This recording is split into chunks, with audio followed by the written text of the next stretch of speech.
Glory to God the Father and Son Yeshua Messiah. Jeremiah 13.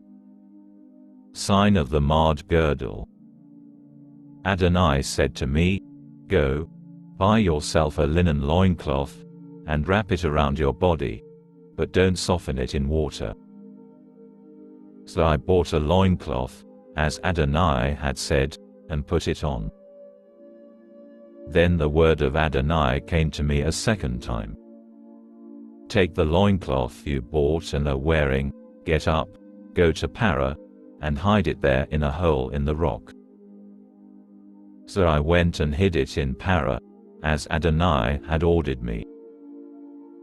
A long time afterwards, Adonai said to me, Get up, go to Para, and recover the loincloth I ordered you to hide there. So I went to Para and dug up the loincloth, but when I took it from the place where I had hidden it, I saw that it was ruined and useless for anything. Then the word of Adonai came to me. Here is what Adonai says, This is how I will ruin what makes Yehuda so proud and Yerushalayim so very proud.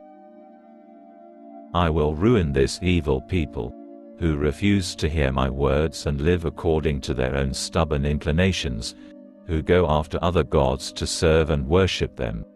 They will be like this loincloth, which is useless for anything. For just as a loincloth clings to a man's body, I made the whole house of Israel and the whole house of Yehuda cling to me, says Adonai, so that they could be my people, building me a name and becoming for me a source of praise and honor. But they would not listen. Sign of the wine bottles. So you are to tell them, This is what Adonai the God of Israel says, Every bottle is filled with wine. Then when they ask you, Don't we already know that every bottle is filled with wine?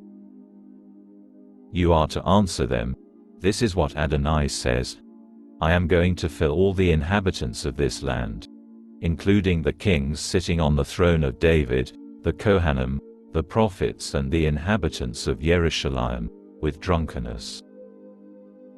Then I will smash them one against another, even fathers and sons together, says Adonai. I will show neither pity nor compassion, but I will destroy them relentlessly. Listen and pay attention. Don't be proud, for Adonai has spoken.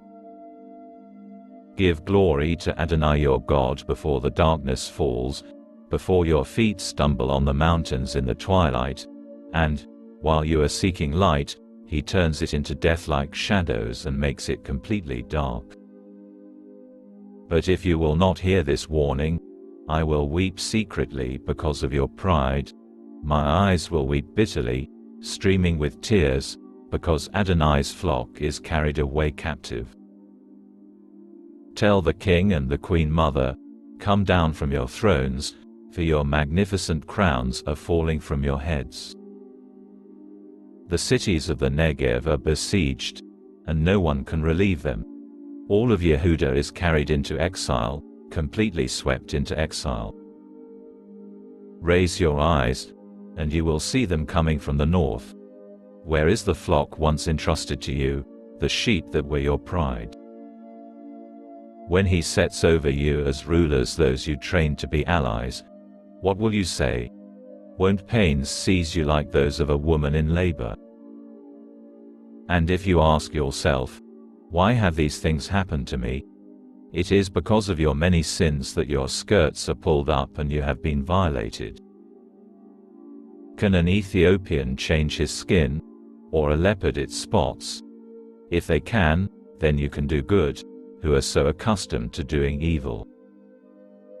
So I will scatter them like chaff that flies away in the desert wind.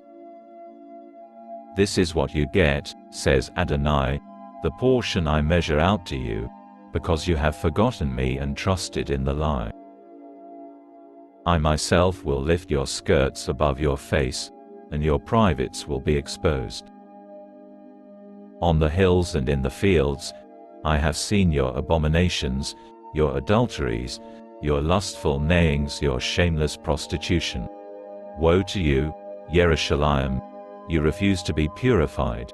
Won't you ever allow it?